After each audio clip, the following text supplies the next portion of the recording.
Hey, all right. So today we're going to be working on pages 17 and 18, and these are really just a continuation of what we did in the last video on pages 15 and 16. Okay, so that being said, let me get the formulas up here because we're going to be using them again.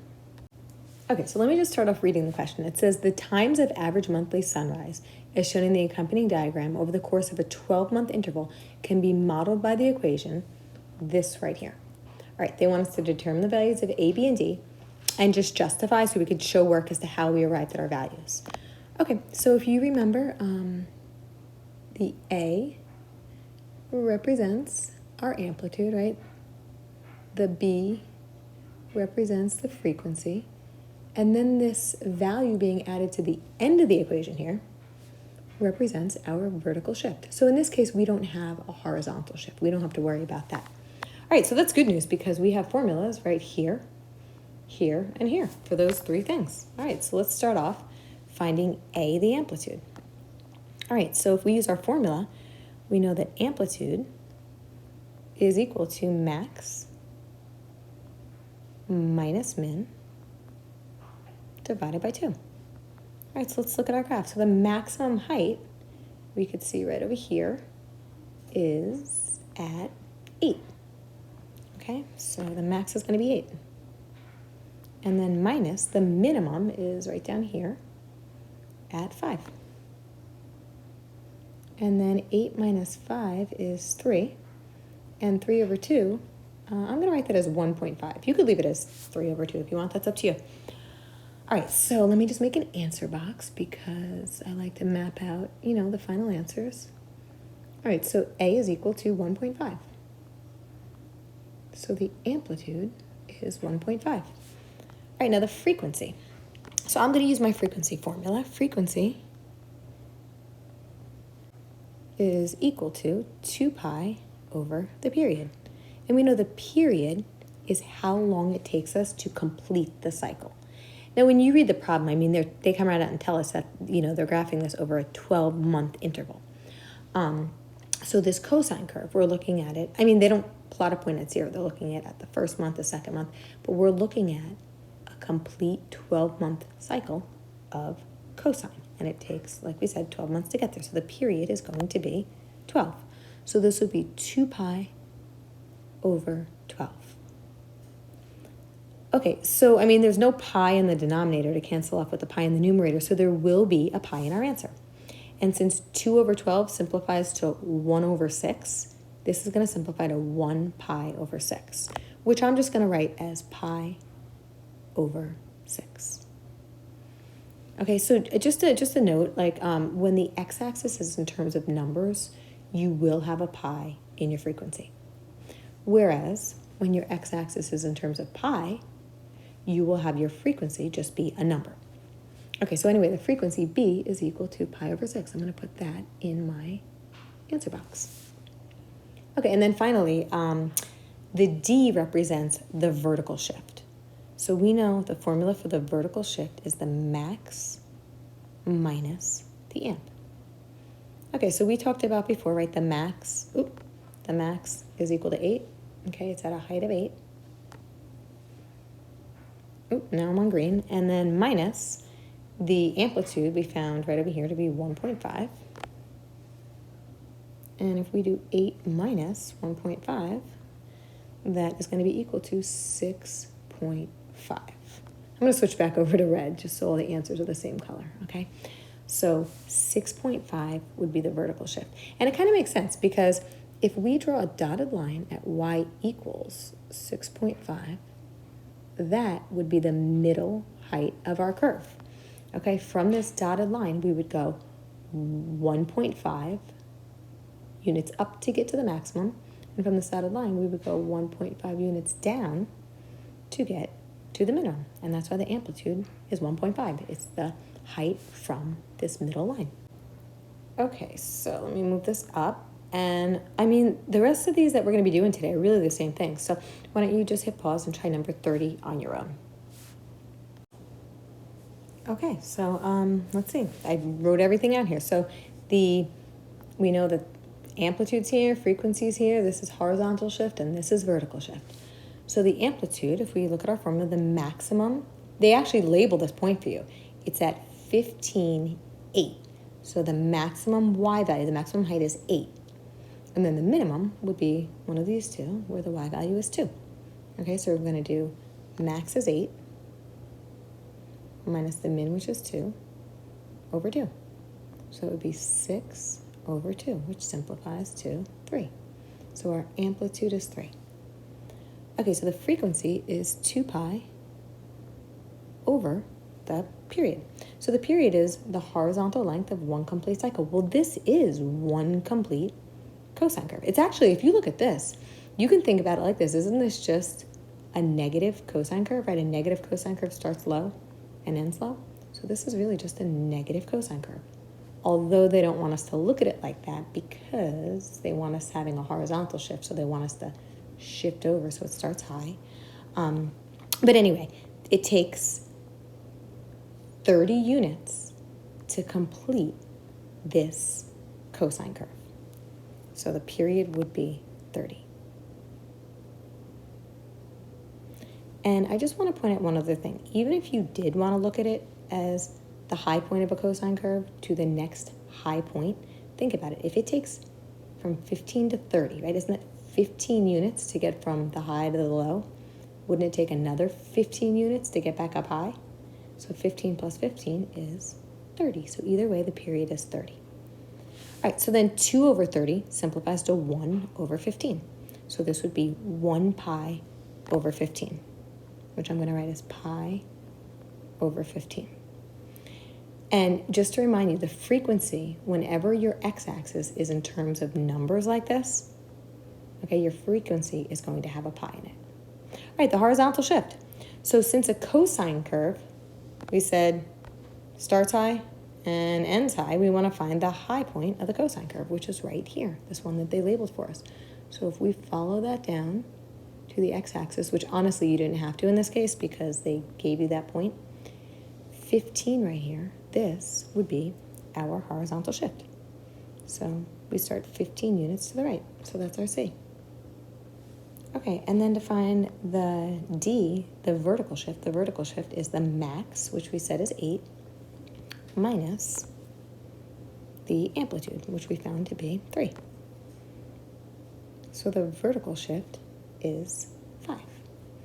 Okay, so what that means is, since the midline is always equal to y equals the vertical shift, what that means is y equals 5 is the middle height of our graph.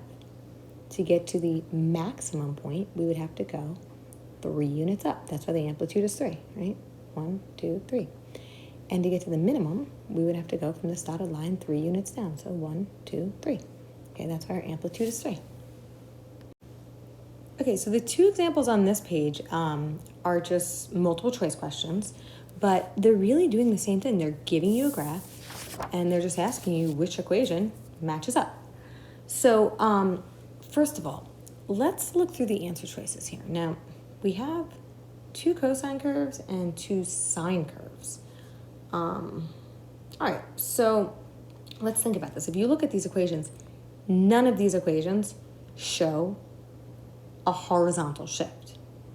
So if there's no horizontal shift, if this graph is starting at the height of the midline, it looks like the midline, I'm just going to kind of draw a dotted line, would be right here. If this graph is starting off at the height of the midline, isn't that just a sine curve, right? When you think about your basic sine curve, here's your basic sine curve. When you think about your basic cosine curve, here's your basic cosine curve. Cosine starts high and ends high. Sine starts on the midline and ends on the midline. So this, if there's no horizontal shift, this is a sine curve. So I'm going to cross off choices 1 and 2. Okay, now the only difference between, let's see, choices 3 and 4, they both have the same frequency, pi over 6, so I'm not even going to bother finding that. The only difference between these is this one's saying the amplitude is 9 and the vertical shift is 5. This one's saying the amplitude is 5 and the vertical shift is 9. All right, so I'll start off finding the amplitude. Let's use our formula. And once we find that, we're done. I mean, I'll go through how you find the rest of the equation, but, you know, that'll give us our answer right there. So the amplitude, which we know goes in front of the word sign, is equal to the max minus the min divided by 2.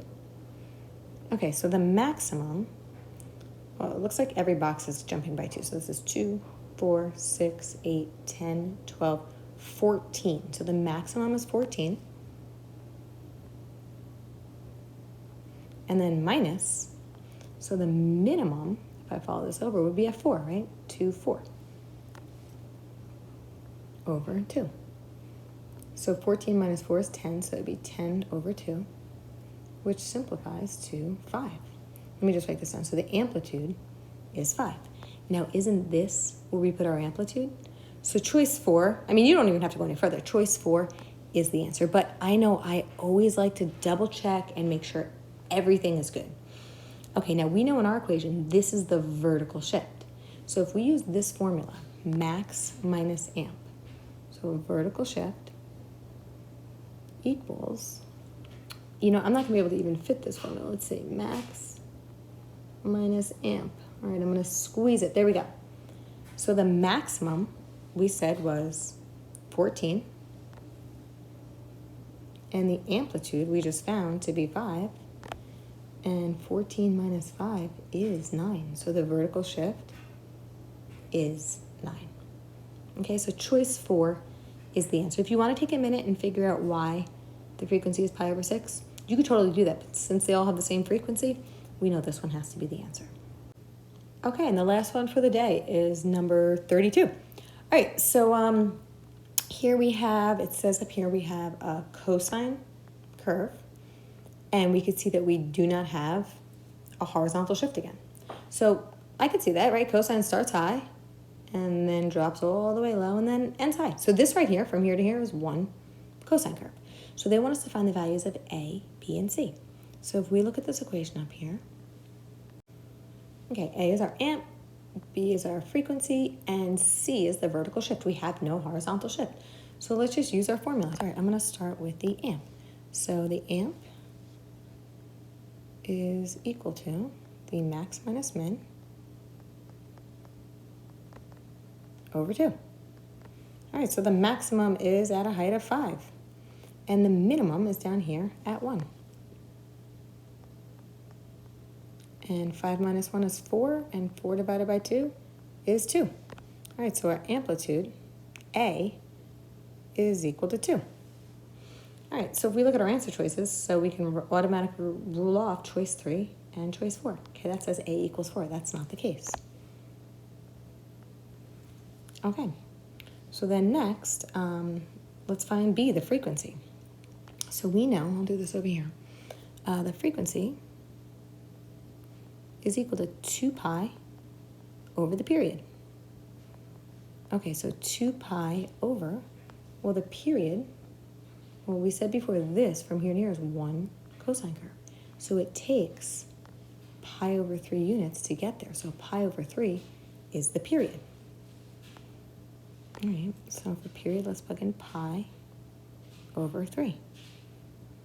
Okay, now if you recall, if you have a fraction within a fraction, we can multiply the top and bottom by the reciprocal of what we see down here. So the reciprocal of pi over 3 is 3 over pi. And if we multiply the denominator by 3 over pi, we have to multiply the numerator by 3 over pi. All right, so in the denominator, everything cancels, right? The pi on the bottom cancels with the, the pi on top cancels with the pi on the bottom.